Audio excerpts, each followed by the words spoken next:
guys, welcome to Absolute Training Nutrition. So today I'm talking to Shane Nugent. I'll let him introduce himself. Basically, Shane is the top of his game when it comes to the nutrition side of things. So anyway, Shane, over to you, mate. That's super kind of you. That's incredibly kind. But so I'm Shane, obviously. So a little bit of a background to me.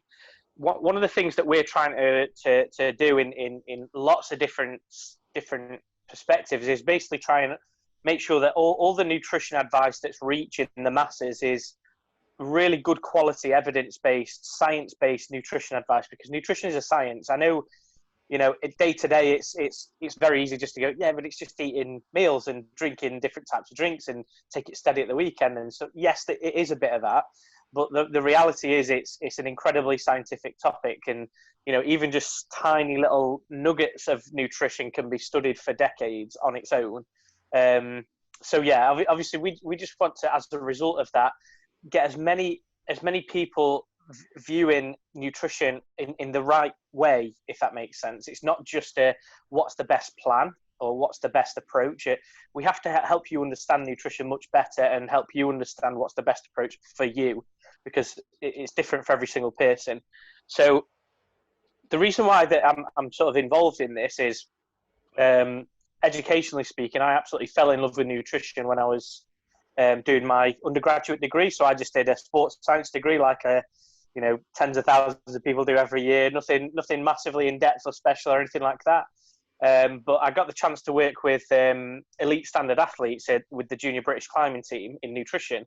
And I was supervised by another world-class nutritionist. She was like the nutritionist for the British Mountaineering Council. Yeah. And it just got me into it. And I thought, you know what, this is absolutely class. I love it. So to really super slipstream the rest of the story from that point onwards, I went on to study with the International Olympic Committee in sports nutrition. Did a postgraduate diploma for 2 years with them. I did my master's degree in sports nutrition, working with a champion boxer.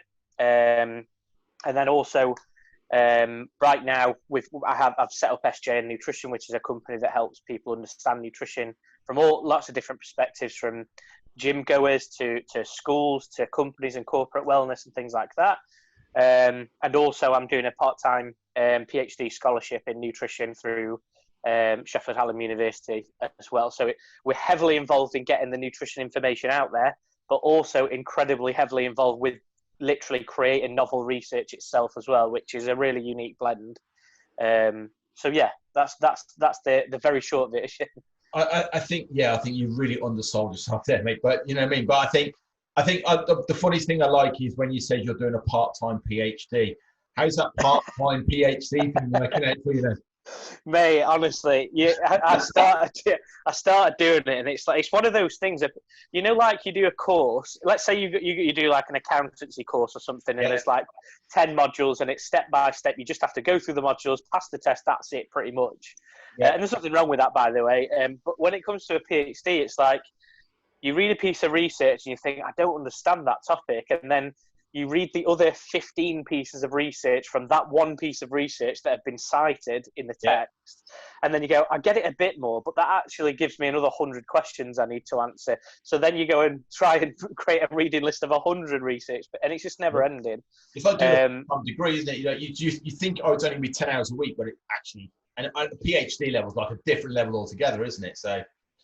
Yeah, definitely. I must admit, one of the things that is key to my research progression and success so far is having a really good quality team of literally internationally renowned researchers. Like you wouldn't know them day to day, but in the boring science nutrition research world, they're incredible humans. One of which who's just become professor at Coventry University as well. So, they're literally at the absolute pinnacle of the academic field, and they're supervising me. So it's not all me. I'm still being supervised. I'm doing a PhD, which is really incredibly high level work, but it's still supervised work. It's not as though I'm just running my own lab or something. That's a different thing, but happy days. This is why I wanted to speak to yourself, and I'm speaking to Gary Mendoza as well. That's why I want to speak. I love Gary. He's brilliant. Give me his full title, Dr. Gary Mendoza. Yeah, Dr. Gary Mendoza.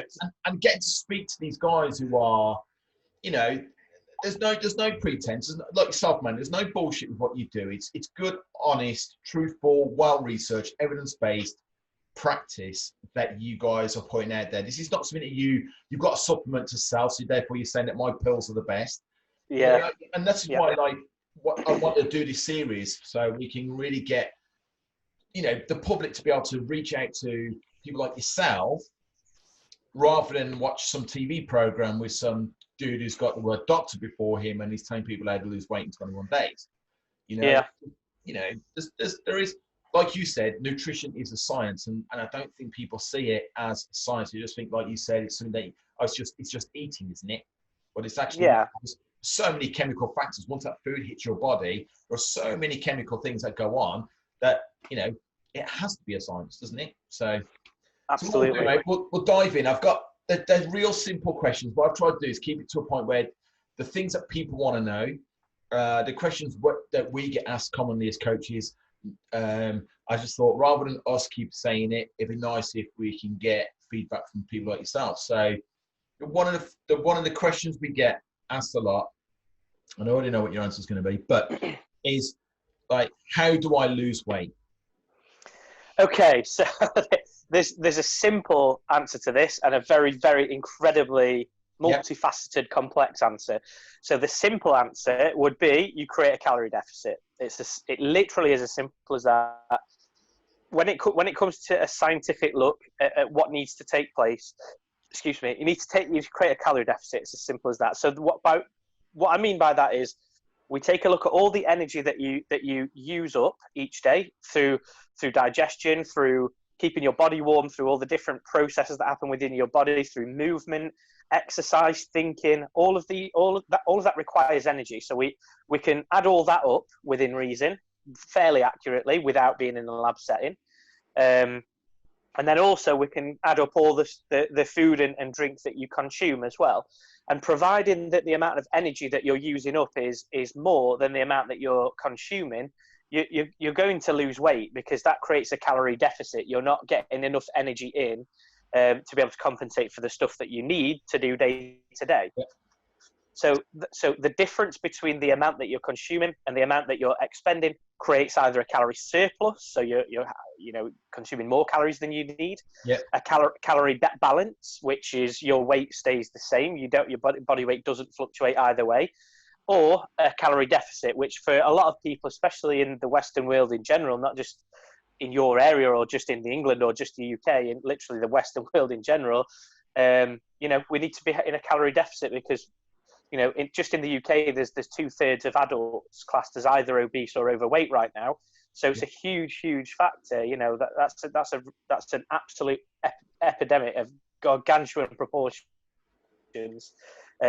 It's a weird thing that just sort of slips under the radar and gets worse and worse progressively as our habits change and nutrition change. Our lifestyles change from working, down the mines and things like that, and having heavily active jobs, to a few years later, or a few decades later, should I say, we have a lot of computers that do a lot of the work for us. We sit at desks. I'm guilty of this too. I'm not the fittest I could be in the world, because my job requires me to sit on a screen like this and have a chat with you. So, I'm not down the mine anymore. So our lifestyles change as well, and the requirements in our day-to-day lives. And so the easy answer is calorie deficit. The incredibly complex, complicated answer is, there's so many variables to take a look at. It's okay creating that calorie deficit, but how do we do that? Are you educated within nutrition? Do you know literally anything about nutrition at all? There's no right or wrong answer. Is it a yes? You're very well versed with it. Fantastic stuff. We're a bit ahead already. If it's no, that's very difficult. We need to educate you now for a while first, because you don't know what you don't know, if that makes sense. So if a celebrity says, don't eat apples, they've got sugar in them and sugar's bad for you, you're just going to go, yeah, that makes perfect sense. Of course sugar's bad for you. And oh my God, I never thought there was sugar in apples. It makes sense, but not from a scientific perspective. It doesn't make any sense scientifically. No, but because it's a beautiful Instagram model says it, and because you don't have that background knowledge of nutrition, you just go along with it blindly. And that's not necessarily your fault either. I'm not like criticizing anybody individually. It just is what it is, So then you've also got some people you give advice to, and they have incredibly well supported networks of people around them. So if I decide, so I've done a couple of marathons before, believe it or not. And during that period of time, I had to have an incredibly supportive wife, making sure that the bloody bath was run when I got in before I fainted on my long runs at the weekend. So some people haven't got that. Some people have got, a house with 3 kids. They could be a single mum, and it's a completely different dynamic. How do you train for a marathon doing that? How do you, and everybody's got their own marathon, really. How do you just get better nutrition if you're on a low budget? It's much more difficult. It's not impossible, but it's more difficult if you can't just buy whatever you want in the shops and just go, yeah, that's good for me. I'll have a bit of that, a bit of that. If you've got to think with price in mind as well, that's a different thing as well. Yeah. Also, some people have cars, some people don't. Some people live in the middle of London, and to actually go to the shop is like you've got to get down from the 50th floor of the flat to a supermarket 3 miles away, because that's the cheapest place to go. And you've got to drag your kids along with you and stuff, So what I'm saying is, yes, it's okay to go get in a calorie deficit, and that is what you need to do. But the actual real life version of that involves many, many factors, from physiological, demographic, financial, psychological, everything basically. Yeah, absolutely. And I'm glad you touched on that, because it's something that obviously people have talked about for a long, long time, saying, well, if we're trying to cure an obesity epidemic, why are all the healthy foods the most expensive, and all the foods that, the processed, heavy calorie dense foods are the cheapest? So it's almost like you said, if you're on a budget, it's easier to feed your kids with a box of fish fingers and beans than it is to feed them on, or, good fresh fish and, all that kind of stuff. It's just, it's almost like, well, mate, we could spend a whole day debating that and why that should be not be the case. But I think you're right. I think, it's something we simply say to people: if you eat slightly less than you do right now and you change nothing else, I don't know, so your day is like, well, I have a whole pizza every day and I'm maintaining weight. Well, why don't you leave a slice? You're going to get a calorie deficit. You're going to lose weight. You're going to feel like shit, but that's a different thing altogether. But it's as simple as that. You know what I mean? Rather than getting into the, you don't have to move from doing what you do to chicken and broccoli. And I think that's another thing that people get really scared of. Throwing the whole kitchen out. Absolutely. So they've looked at the people that are really ripped and go, what did they do? Well, they sniffed the rice cake and licked some tuna and they got ripped. So it's got to be something that fits it, that fits in yourself. So it's really, so another thing that we get massively is, so we're talking about calorie deficits, and they always have that person that says, yeah, but my hormones, it's difficult for me because my hormones, they stop me being able to lose weight. So yeah, what's your thoughts on that? We don't want to go dive deep in, and we understand there's loads of hormones that have an impact, but absolutely. So this is the thing, when hormones are an incredibly important part of the body. They're basically like chemical messengers in your body that tell different processes to start going or to stop going, and for you to like break down different foods, different messages need to be sent across to certain areas of your body to release the bits and pieces that break your food down, for example. Now the problem is there's so many different hormones.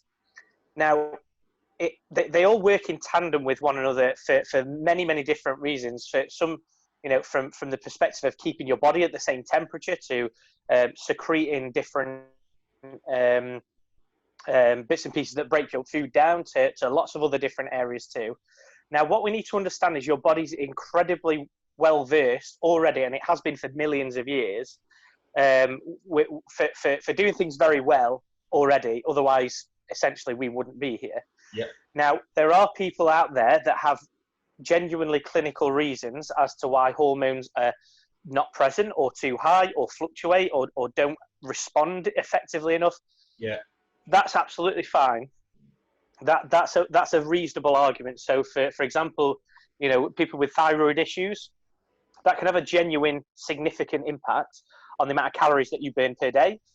Also the medication that you're on for those different types of hormones can have a profound effect on how well it attenuates your, the effect that has too. Yeah. So what we need to understand, if we just take a step back here, is understand that yes, there's lots and lots of hormones in your body, but if you are literally 95% of the population that doesn't have any clinical reason to use hormones as a way of saying, you know, this is part of the reason why I'm not unsuccessful, then it's actually most likely that it's nothing to do with your hormones. It's to do with your lifestyle. It's to do with your food intakes. It's to do with your exercise, the types of exercise, the frequency, how consistent you are with it. It's to do with your day-to-day levels of physical activity in and around your structured exercise as well. So, like we said earlier, you know, if you're a postman or a postwoman and you're literally doing 27,000 steps a day, Jesus, happy days, you are super active. And then that's without working out. Yeah. Whereas if you sit at a desk all day, your basal metabolic rate and the energy that you expend day to day is going to be much, much lower than somebody that's doing something like that. So actually, could it be that it's because predominantly you're sat at a desk? It's nothing to do with your hormones. Could it be that you're not burning off any additional calories really to a significant level all day, every day, because that's your job? That could be the biggest contributing factor, more realistically. So in summary, yes, hormones are important. They're incredibly important, but they do a fantastic job already, unless you've got a clinical reason to suggest otherwise. So don't blame your hormones. Within literally 95, maybe even 98, 99% confidence on that. Just don't worry about hormones to any massive degree unless your doctor or a clinically qualified individual tells you otherwise. It's most likely to be something else that's the reason why you're not losing weight. Yeah, I think I totally agree with you. I think you know, it's like so we have like women who are, you know, 50 plus and they're going through menopause, and they, you know, and they believe that they're lowered, that the reduced estrogen and all these things that are going on are the reason why they struggle to lose weight for maybe the last 5-6 years.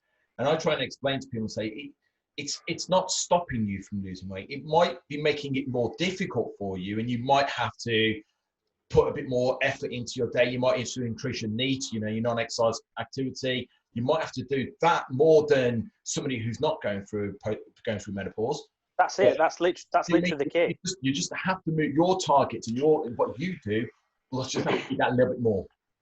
I totally agree, and this is the thing. There's always a way around it. Again, just let me reiterate: if there's no clinical reason to do so, because there are clinical reasons that have a really massively dramatic effect, but aside of that, the other 99% of people that don't have that, you have to understand that your hormones will have an effect, but the significance of that effect is absolutely nowhere near as significant as if you decided to go from a sedentary person to walking every day, and let's say getting 10,000 steps every day, and let's say you just took your time and you burnt off an extra 300 or 400 calories per day just from walking every day for an hour and a half. Yeah, that's not unreasonable. Let's say you live, I don't know, a half an hour's walk away from work, which when I left my job about 5 or 6 years ago, I actually did. I used to cycle there and back. But let's say you walked it. Let's say you went on your walk on your dinner break instead of sat watching, like, I don't know, EastEnders on social media or whatever. Yeah. Whatever it is you do. I used to just watch cat videos and stuff. You know, everybody does, you know, what they need to do. But let's say, you know, you don't do that, and you switch that behaviour to going for a walk, like in the nearby park or something, for 20 minutes every day. Yeah. So now that, honestly, that stacks up to a ridiculous amount. So if you did that for 10 days, that's an extra 4,000 calories that you've burnt off. 4,000 calories. That is astronomical. However, yes, you might be stood next to your friend Jane or Bill or whatever, and they might naturally burn off an extra 50 calories a day or something. But what's significant? What's the biggest thing in your control? It's your activity and how much you consume. So work on those things, because you could literally burn off an extra 500 calories today by exercising and walking. Yeah. You could reduce your calorie intakes very easily by 500 calories in just today, and you could create a calorie deficit just today of 1,000 calories just by those quick tweaks, just like that, right? Yeah. Why do we need to worry about this 50 calories in your hormone fluctuations? It's not significant. It does happen, but it's not like, you know, it's not the cause of thousands and thousands of calories being out. You know, it just isn't. Yeah. So hopefully that's, I mean, again, that's a very, very simplistic way of looking at it, incredibly simplistic, but that's the general grounds for why I'm saying don't worry too much about your hormones. There's way more powerful things you can do and change and implement than worried about your hormones. Yeah, I'm glad you said that, because it's literally what, I've always explained to people that it just means that, because people, when you really dig into people and dig deep into people, they go, well, when I was 20, I could go to gym once a week and I could go out every weekend drinking and I was still a size 8. Well, now I'm 50, I can't. I'm like, that's not just because you're 50. That's because over the years, when you're in your 30s, you had children, and that activity you were doing in your 20s slowed down. By the time you got into your 40s, it slowed down even more. Now when you got your 50, you're kind of going, I really need to do something about this. And you're trying to compare yourself to 20-year-old you, which has had 30 years of life and stuff all thrown at you. It's not a hormone thing. It's the fact that right now, you haven't done anything for a little while, and you're going to have to work that little bit harder than you would have done when you were 20. And it's absolutely. And the other thing is as well, as we get older, males and females, our muscle tissue isn't the same as when it was when you were 20. Yeah. You generally have less of it if you're not doing something about it to make sure that you're growing that muscle tissue. So as we age, our basal metabolic rate drops off as well. Yeah. There's other factors as well, nothing to do with weight loss, but things like bone density and so on and so forth that we need to be making sure that is really paramount as well. Not just weight loss, but your health as a whole. Yeah. And for all of these reasons, even now that you're getting older and you've not got as much muscle tissue, well, we know how to grow your muscle tissue. Yeah, we can just do that. We can attenuate that problem by putting you on a slight calorie surplus, having the right good quality protein, the right quality training, which obviously Wayne will tell you all the ins and outs of that already, and we can go from there when it comes to muscle creation. So now when you're, let's say, I don't know, 4 months, 5, 6 months down the line, you've grown all this muscle tissue, you're sat compared to 6 months ago, and you're burning off way more calories at rest. So that bit that you were talking about 6 months ago about being older, it's now gone. It's only there if you do nothing about it. It's only present if you do nothing about it. So if you work on these things and think, okay, I'm a bit older, okay, let's add this into the strategy. Fantastic. You don't have that problem anymore. Okay, I've got a bit of a thyroid problem. I need to burn off an extra couple of hundred calories per day. It is what it is. It's crap. Other people don't have to do it, and I do. It's a bit crap, but we've got to play with what the reality is here. Cool. Let's go on a couple of walks per day every day. That's it. Problem solved. That's literally it. Genuinely, scientifically, problem solved. Yeah. Do you know what? It's really funny because we have this a lot when people come in. We tend to do a lot of resistance training because obviously I'm using the word weight because that's how people describe things. But generally, what we're looking at is fat loss, keeping maintaining as much muscle tissue and not building muscle tissue and getting rid of as much fat. But that's not to turn people into ripped bodybuilders. That's just from a basic metabolic rate. The more muscle density, the better your muscle is, the higher thermic effect of your metabolism, which means you burn calories better and more efficiently. So absolutely. We use a lot of resistance training. But I always say to all my clients, like when I hear people say, "Oh, I need to get fit, so I'm going for a run." I'm like, you don't run to get fit; you get fit to run. So when it comes to if you haven't trained or you haven't done anything for a long time, you've been holding weight for a long time, and you've tried all these different like weight loss products and all that over time, I need you to get back to basics, get you to enjoy food again, get a better relationship with food again, because you've been so distorted for the last 25 years doing all these diets. I need you to understand that food is fuel. That's it. And that's how your body receives it. It doesn't know the difference between cake and chicken. It just knows aminos and sugar. That's all, you know what I mean? So it's you that knows the difference between cake and chicken. And that's why we've got all these psychological issues.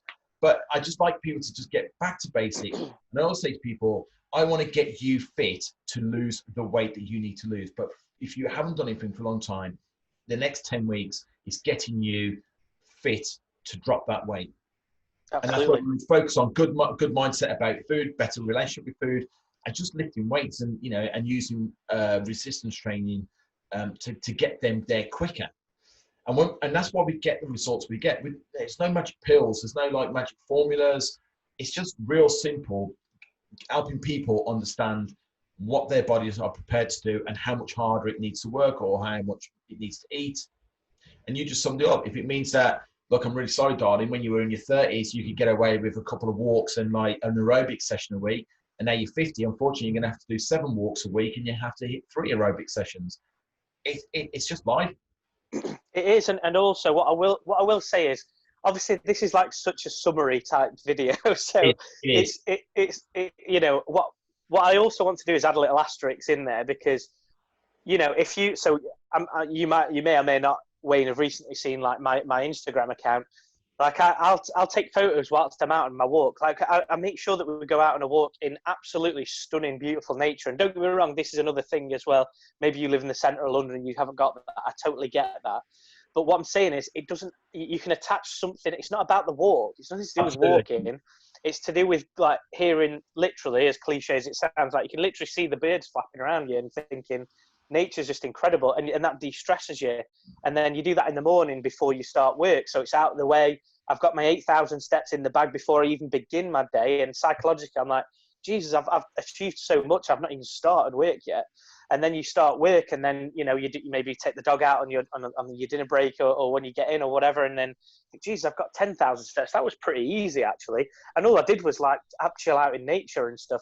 Whereas if you mentally think of it as, oh my God, 7 walks a week, 3 or 4 workouts, no way. No, you've got to think of a way of enjoying it and having it part of your normal day-to-day life, and it'll be beautiful. You'll love it. You would never think of it being any other way, if that makes sense. It's not an additional chore or something. It's just making sure that instead of literally with your eyes falling to sleep watching TV, you can do that for 2 or 3 hours still every night if you want. That's no problem. But do it for 2.5 hours instead of 3, and for 30 of those minutes, you're going to go for a walk around the block with the kids or something. Anything, you know, something that's really like good for you, you know. Yeah, and that's like, I've just literally started a client this week in her 50s, hasn't been to the gym in 20 years, and she's saying to me, how many times have I got to come in the gym? I'm like, well, can we just start at stage 1? She's already getting herself to a state because she's thinking, I've got to go 4 times, I've got to go 5 times. Yeah. I've got to eat better. I've got to eat, you know, do I have to eat more lettuce and do I have to eat more vegetables? I'm like, whoa, slow down. Let's just get started at week 1. This is why you failed before, because you've gone in so head on that you haven't worked up to you and prepared for it. And so I totally agree with you saying. I think, like, I actually said to her, she said, I'll come in Friday. I said, well, at the moment, all I want you doing is walking. And I live in North Devon, so it's, you know, it's beautiful. And so, okay, I'll come in and hit the treadmill. I went, babes, if you've got to pass a beach to come in to walk on my treadmill, I'm probably going to give you a slap. So I mean, I also say to all my clients, if you're passing a beach to walk on my treadmill, you know, I'll totally agree, man. Yeah, we need to reevaluate and doing it. It's much better for you. So kind of leads us that real simple, calories in, calories out, which we've touched on. So it is literally a case of, if you want to lose weight, you've got to, like, you know, eat less than your body, you know, than the energy you consume. So for me, I kind of understand that in a science lab, a calorie is a calorie in a lab, right? Yeah. But when it actually comes to what you consume and how you consume it, they're completely different, aren't they? So 270 calories from Coca-Cola, you'd neck in 30 seconds. 270 calories from carrots is about 4 bowls, which are going to take about 2.5 hours to eat. Yeah, you just wouldn't eat it. You just wouldn't eat it. But after the first bowl, you're going to go, actually, I'm not sufficiently full right now, but you haven't taken in the calories. Whereas with the Coca-Cola, within like literally 7 to 8 minutes after drinking it, you're going to be thinking, well, I really need something to eat now, because you haven't. You know what I mean? So you haven't. Yeah, definitely. You know. So when it comes to calories and weight loss specifically, there's 2 main things that well, let's say 3 main things. The 3 main factors are making sure that you have high quality protein, good quality lean protein.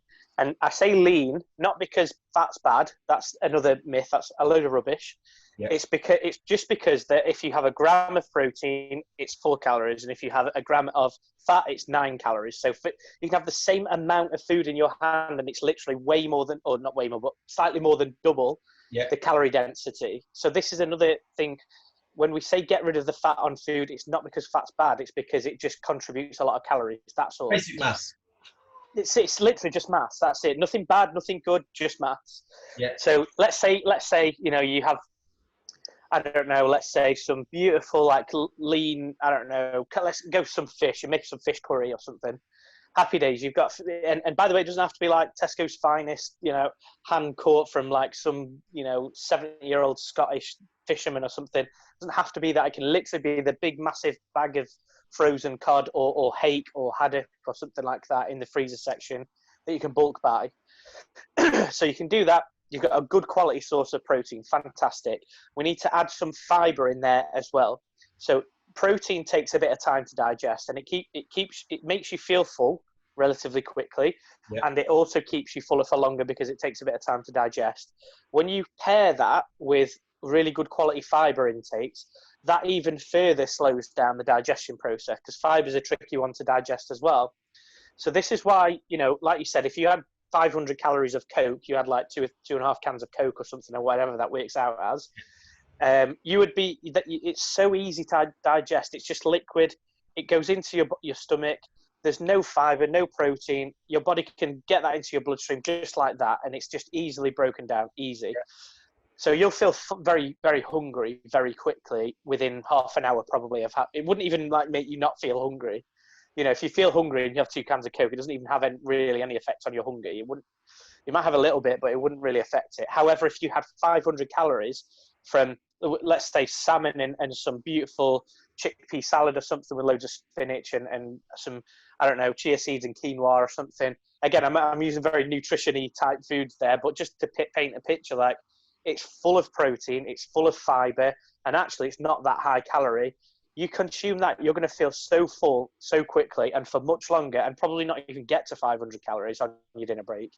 Yeah. Whereas if you go for the hyper palatable stuff that's designed to taste nice because it's been made in a factory to appeal to your taste buds as much as possible, of course, having having the donut from your mate's birthday in the office, it's going to taste incredible, and it's full of fat and it's full of sugar because it's designed to taste incredible, and therefore it's very full in calories as well, and it won't do anything to keep you fuller for longer.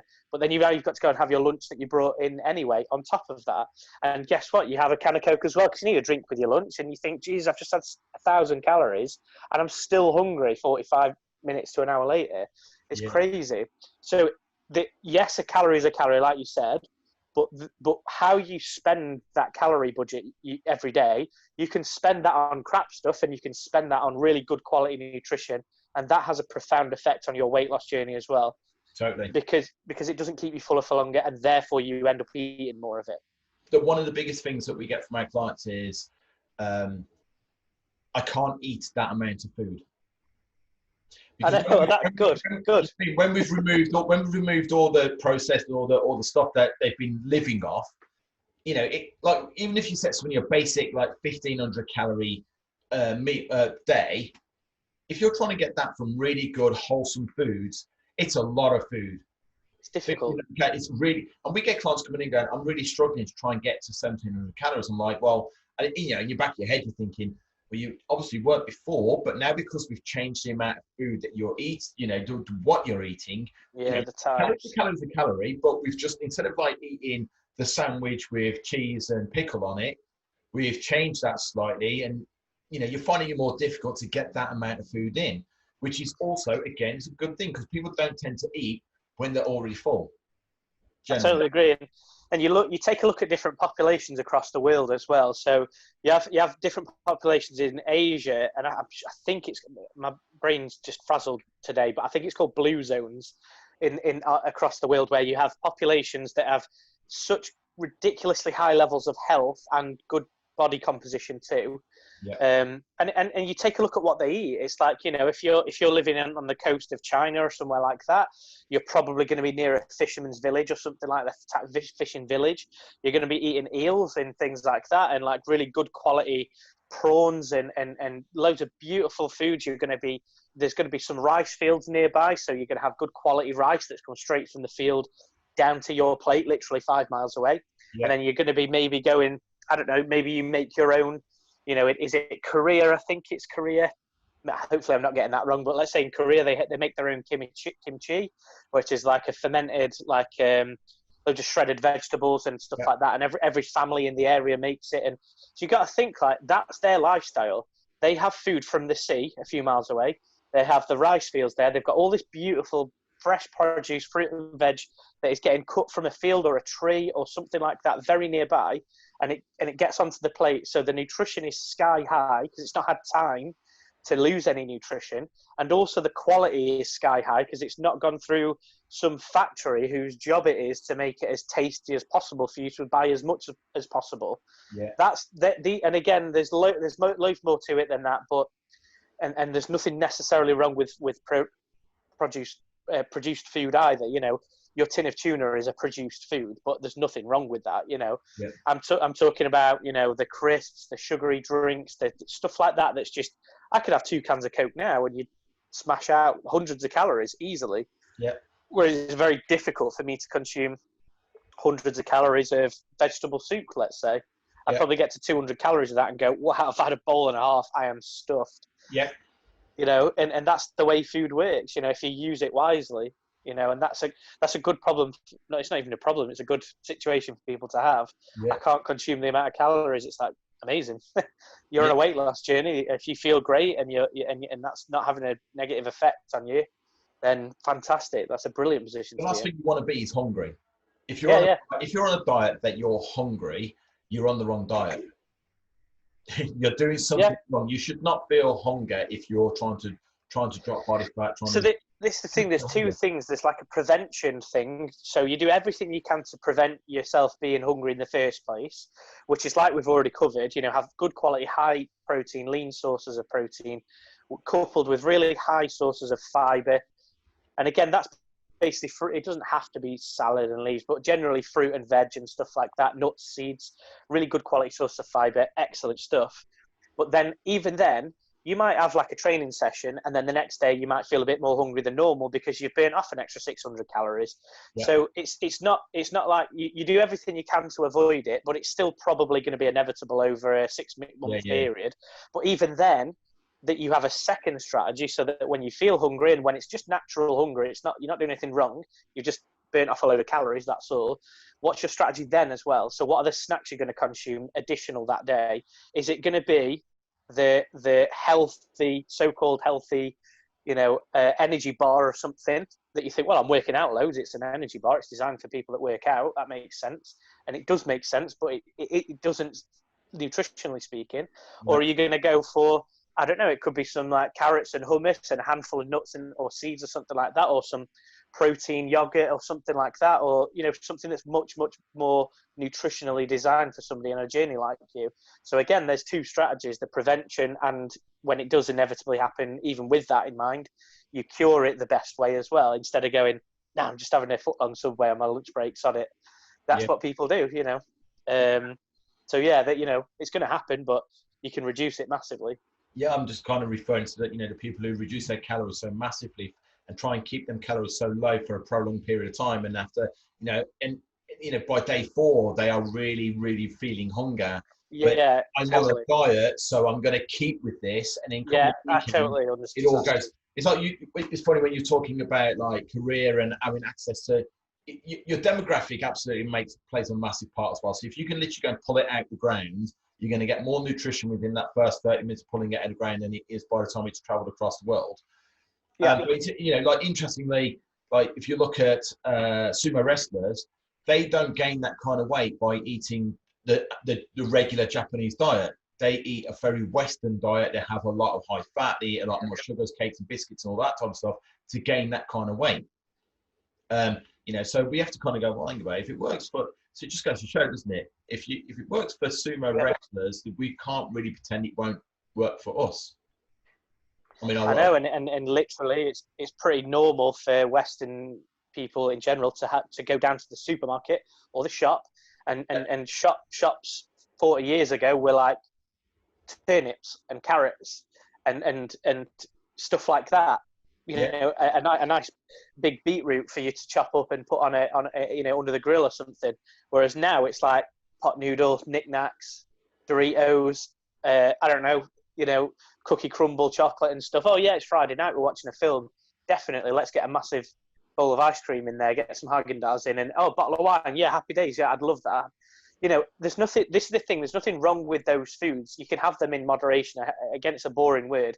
Nothing wrong with the foods. There's something wrong with how often and how much of those foods you choose to eat. So those foods are fine being there. So let's not worry about them being there. And you can have a bit every now and again. It's fine. But as long as like 80-90% of your diet comes from the other section of the shop that you never walk down that often, which is all the fresh produce, all the beautiful nutrient-dense foods, all the, just don't, we don't need like processed mashed potato or something. Just buy the potato and mash it up yourself. Yeah, you're burning calories while you're mashing it. Exactly.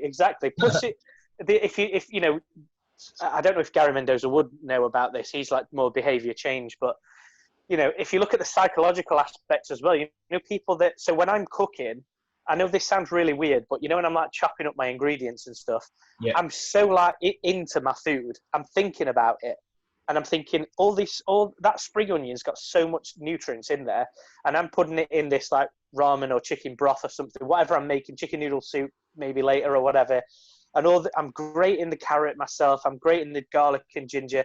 All of those anti-inflammatory properties and all those micronutrients are going into my body, and you get a bit of an involvement in the process as well. Being involved in the process of cooking is psychologically an amazing thing too, and that's something that we've disassociated ourselves from too.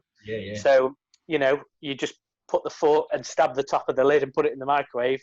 There's no cooking at all. You're not thinking about food at all. You're going straight back in to watch the rest of In-Betweeners or something, or whatever you're watching. You disassociate yourself from what you're just producing a meal because I know you're hungry or whatever reason. And it's funny, just go back again when you're talking about the vegetables. Like, just walk into your supermarket and your first 2 aisles of vegetables, and the other 20 are everything else. Yeah. You know what I mean? You have to look at even your supermarket's designed that like only 20% of it is actually the food that you need. That 80% of the supermarket is got cakes, biscuits. So, and it's funny how they put the fruit and veg at the front door because they want you going in and you pick up your bits and pieces because you feel good about yourself when you first walk in. But by the time you actually leave, you've put your wine and your cakes and your Haagen-Dazs on top of all your vegetables. Yeah. It's even Absolutely. Even the psychology of how a shop set up. It's psychologically set up for you to get that bit out of the way and now go and look at all the good stuff. Yeah, definitely. And you'll see Haagen-Dazs and you'll think, oh, it's $3.99. That's super expensive. Oh my God, it's 2 for $5. That's a bargain. And it'll have a little yellow sticker on it, and the yellow sticker draws your eye to it, and you think that's a great offer. But then if I said to you there's like a potato for £1, you'd go, that's way too expensive. I'm not buying that. And it's like, by the way, a potato shouldn't be £1, but I'm just giving you an example of like where psychologically, because of the branding and all the adverts that you've seen about Haagen-Dazs, it's such a high quality thing that you think it's a bargain getting 2 for £5. Happy days, that's incredible. In actual fact, the potato's been there for the last 100 million years probably. I don't know however long. It's been here the whole time before Haagen-Dazs even got there, helping you survive for millennia. It's ridiculous. So, just think about the branding. Think about what's happening psychologically, like you said, as you're going around the shop. All of these things have a factor, and a good thing to do is have a plan before you go there. So you go round because of the piece of paper or the plan that you're looking at, not because of you're making impulsive. Oh, that looks nice. Oh, that looks good. The branding appeals to me. Look at how mouth-watering that looks. Of course it does. They paid some photographer $50,000 a year to make it look beautiful. That's why you're buying it. It's not because it's nutritious or what you need on your journey. This is what food shopping works quite well, isn't it? Because you're not physically seeing it. People tend to buy what they need rather than what they want. Whereas when you walk around a shop, like you just said, you walk around a shop and it's like the Haagen-Dazs on special offer, and it draws you in. When we could generalize and say that's because there's going to be people listening to this go, well, I don't eat like that, and I don't eat Haagen-Dazs, and I don't do this, and I don't that, and that's fine. But somewhere, somehow, if you're gaining weight, you're taking more. Yeah, it could actually be that your day-to-day, week-to-week nutrition is outstanding quality, ridiculously good. But in actual fact, it gets to a Saturday night and you have 2,500 calories of pizza and wine as a takeaway. So you go, I'm eating so well. All I do is have a takeaway at the weekend. It could literally just be that. And everybody's different. I'm not saying that's the reason for everybody. I'm not saying ice cream's the reason for everybody. It's just, you know, everybody's got their own reason why they're in the situation. There's always a scientific reason for it. Always. You can't outsmart science. It's as simple as that. It's like trying to cheat gravity or something. Yeah. It's a scientific principle. It's cumulative, isn't it? Do you know what I mean? So weight gain is cumulative. It might not be what you did this week, but over the course of a month, if you still consume 3,500 calories more over that whole month than your body required, you're going to gain a pound. Absolutely. That's exactly how it works. And then lockdowns happen and, you know, people have gained 1.5 pounds and you think, oh my God, where's 5 pounds come from? How have I gained 5 or 6 pounds in the last few months? It's because the gym's closed. You haven't done that. And instead of going to the gym, you haven't replaced that with something else like going on a bike ride or a run or something. You think, oh God, this is stressful. And it is stressful. I get that. I totally understand. But forget about your feelings. Just literally physiologically what's happened is you've reduced your calorie output, potentially.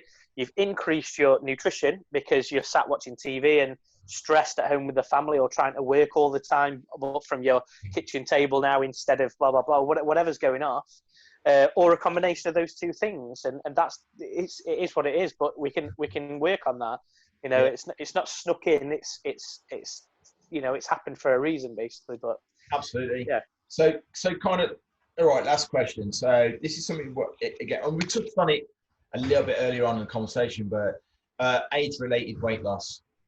So yeah.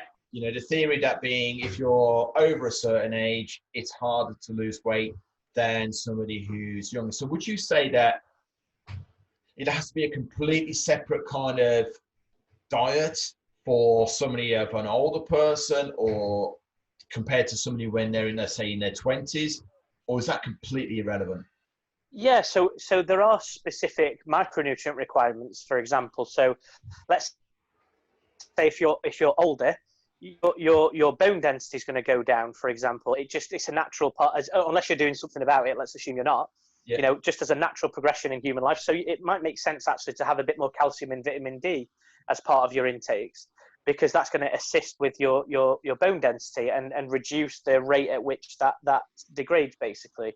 Let's say, for example, assuming you're not doing anything about it, your muscle tissue is going to be, you know, not wasting away, but, you know, what's the right word for it? There is a word for it. Anyway, you know, your muscle tissue reduces essentially as you get older. Yeah. And so therefore, it might be actually a really good idea to have a much higher protein intake as part of your day-to-day diet than what you would do just day-to-day normally. Yeah. You know, maybe having 30 grams of protein per day instead of 80 is going to help, because that's going to reduce the amount of muscle wastage. And it you know, so you can, what we're saying is, it's not like a whole overhaul in your diet. There might be aspects where you go, do you know what? Let's reduce that fat a little bit, because those calories there's nothing wrong with them, but I'm just going to use those calories to increase my protein intakes instead. So it's the same calories, but I'm actually having a chicken breast and a half in my curry and a little bit of less butter and cooking oil or cream or whatever it is in that curry. And you think that's pretty, it's not too different. It's just a little bit of a tweak like that, and it makes a big difference physiologically speaking. So yeah, you don't have to go on a whole overhauled, completely different diet, but at the same time, there are different micronutrient and macronutrient requirements that are definitely a little bit different as you get older. And other things as well, obviously for females, you know, going through the menopause, there's lots of things happening there that. So I work with a client at the moment, and she's you know, having to deal with the menopause at the moment, and it's nothing to do with like the amount of food she's eating. It's because she's super stressed and anxious and worried because of this change that her body's going through. And it's horrible. It's a horrible thing. For some people, it doesn't have much of an effect. For some people, it's an absolute roller coaster, right? So everybody has to be treated individually. For her, it's not massively a big thing, but at the same time, it's there, and it makes her anxious, and she's like beating herself up because her own body's sort of playing against her and makes her more hungry and crave certain things that normally she wouldn't do like 5 years ago. She just wouldn't have that. So there's psychological things to cope with as well. And I know Gary would definitely be the guy to speak to about those coping mechanisms. But you know, it's a multifaceted thing. And do you have to go on the old person's diet? Like, no, you don't have to do that. You just tweak aspects of your diet to compensate. Like we said earlier, you know, if your body's burning off fewer calories, cool, just go on and a 60-minute walk instead of a 40-minute walk every day. That's literally it. There's no difference. There's no difference for you to everybody else now. It's the same nutritionally speaking. Just make a few tweaks because you're a little bit older. It's no different, literally. So, you know, you don't have to be worried or stressed out. Just as long as you make those little tweaks because of the situation you're in, you'll be absolutely fine. It's great, and it's just get rid of these little myths and these little things that people have picked up or they've learned or they've heard from other diets and things that they've done, or their friend Jane who lost, you know, a stone on Atkins in 2 weeks. So she goes home, tries it, she doesn't get anywhere, and then thinks, well, Atkins doesn't work. And you're like, well, I've always said to people, all diets work. They only stop when you do. So if you're going to keep stopping, it isn't the right lifestyle change for you. You know, like the weekend I was talking to my brother, and my brother's a vegan, and he hasn't become a vegan to lose weight. That's his lifestyle. That's his choice. Yeah. It's always, you know, he actually went off meat by the time he was about 8 years of age. By the time he was 9, 10 years of age, he was already vegetarian. Yeah. It's just how he is. And now he's vegan from, you know, socially conscious kind of reason. Did you say that was your brother? Sorry. Yeah, my brother's. Yeah, got you. But he's not doing it for weight loss. He's doing it because that's, so for us who's a non-vegan, we like go, you don't want, you know, it's all really strange. But it's strange to us because that's not our lifestyle. Yeah. It's just different to what you do. That's literally it. So I've always, and I know you're the same here, mate. Whatever you choose to eat, whether that's keto, 5-2, whatever you choose, if it's something that makes you happy, you can maintain. You're very, very happy doing it, and you can see yourself doing it forever because you get the health benefits or whatever benefit you get from it, then that is the right diet for you, regardless of what experts out there will say and take the mickey out of, like, you're doing keto or that you do high carb or you do whatever it is. If you're happy and it keeps you healthy, then it doesn't really matter how you do it. I totally agree. Like literally everything we recommend, we have 3 criteria. It has to tick those 3 boxes. If it's safe, because I don't give a shit what you're doing. If it's not safe, you're not doing it, and we won't be recommending it. It has to be effective. So whatever you're trying to do, it has to be able to do that. Yeah. So, you know, if you're wanting to create muscle tissue, if you want to get healthier, lose weight, it has to be effective at creating that outcome for you. Otherwise, it's pointless as well. And then it has to be sustainable too, because we want to change. This is the big thing. It's okay talking about what you're going to do this week or this month or even maybe even this year, because you've got a big, long weight loss journey ahead of you. What I want to make sure that you're set up for the other 19 years that you're going to be alive, or 50 years or 30 or 10 or whatever. Yeah. You know, let's get the long term thing. So it needs to be sustainable as well, because some diets are fantastic for a month. And then you think, well, we can't just do a ketogenic diet for 60 years. I can't do that. It's not going to be good for you. It's not going to be, you know. So this is the thing. As long as it's safe and effective and sustainable, and it's appropriate for that population, you know, ketogenic diet might be fantastic for you long term for whatever reason. Especially if you know there's different clinical populations that really do benefit from that, for example. But at the same time, you know, for the vast majority of the UK, we just got to find a good quality diet, like I said, literally safe, effective, and sustainable. However that looks, whether it's low carb, whether it's low fat, intermittent fasting, it could be portion control, it could be calorie count, and it doesn't matter what it is, as long as those 3 things are ticked. And like you said, it makes you happy days. You're winning. Absolutely. Do you know what, mate? I really appreciate your time today. I know you're a very busy guy, and you know, finding time in your day is getting harder and harder for you because you know you're getting involved in a lot of things. So I will ask you to send me any details, mate, so I can attach it to the bottom of this video and to the podcast. Absolutely, yeah. But in the meantime, mate, if people want to reach out to you or to get involved in, you know, or to just get some advice or whatever it is with your programs, what's the easiest way for people to get in touch with you? Yeah, definitely. So if you just type into Google SJN Nutrition, so that's SJ and then N for November Nutrition. So you'll see our website. Our website is actually under maintenance at the minute, so ignore it if it still is where you can Google that. Don't do it right now, right? Because we're having a full rebrand and everything done at the moment. Now we're on Instagram. So Instagram, I literally show you what I eat. It's as simple as that. Like, you know, whether it's a takeaway at the weekend or whether it's like a beautiful chicken ramen that I was on about earlier on, or a Rick Stein fish curry or something that takes 10 minutes. Like, I literally show you exactly what I eat, and also that, you know, the beautiful countryside that I go walking in. And it's like a lifestyle thing. It's nutrition, of course, but nutrition is part of everything. It's like having, you know, I'm the expert on the engine, but you need the engine and the rest of the car for it to function and for you to get from A to B. And it's a bit like that. So, you know, I post a bit about the training, a bit about the fitness, a bit about the psychological aspects, a lot about the nutrition, but also about my life and what I do there. And then obviously we've got LinkedIn, we've got, you know, the Facebook page. And then I'm obviously Shane J. Nugent, so the letter J. Shane J. Nugent on Facebook as well, so you'll find me there as well. So yeah, you know, we work with primary schools, secondary schools, teachers, you know, universities on programs there. We've got, you know, PTs just and gym owners and things like that. We work with those guys. We work with companies. We're just moving into working in corporate environments and things. So, you know, there's loads of different ways we can help lots of different types of people that you know, so you're more than welcome to reach out. The worst thing that can happen is we can't help you and we refer you on to somebody that we trust anyway. Yeah. So you win either way. Yeah, I mean, there's a reason why we've always added the words absolute training and nutrition in our name, is because it's something that, you know, I've studied for years, nowhere near your kind of standard, mate, but I think any good coach knows where his limit and lane is. So, you know, so for me, it's like, I know I can take something so far, and for 98% of people I can help, but it's always nice to just go, look, do you know what, don't take my word for it. Go and check out these guys as well.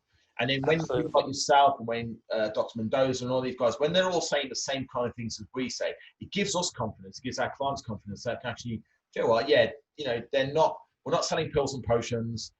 We're just selling real, you know, we're helping people really reconnect with food, have a reconnection with enjoying food. Like you talking about cooking, there is so much enjoyment in actually preparing a meal that, like you just said, you know, Rick Stein will do a meal in 10 minutes. Jamie Oliver has his 15-minute thing, which is just good ingredients thrown together, which will make you feel so much better than just, you know, in the time it takes you to go down to McDonald's and queue for half an hour, you could have smashed yourself. Yeah. Absolutely far more satisfying on a mental and a physical point of view. Mate, I really appreciate your time. I think you're an absolute legend. So guys, if you want to just you really shouldn't be, if you want to, you really should follow Shane and look at what he does, because he's really trying to help people from an educational point of view about nutrition and diet. Yeah, absolute legend. Mate, massively appreciate that, mate. Thank you. Super kind.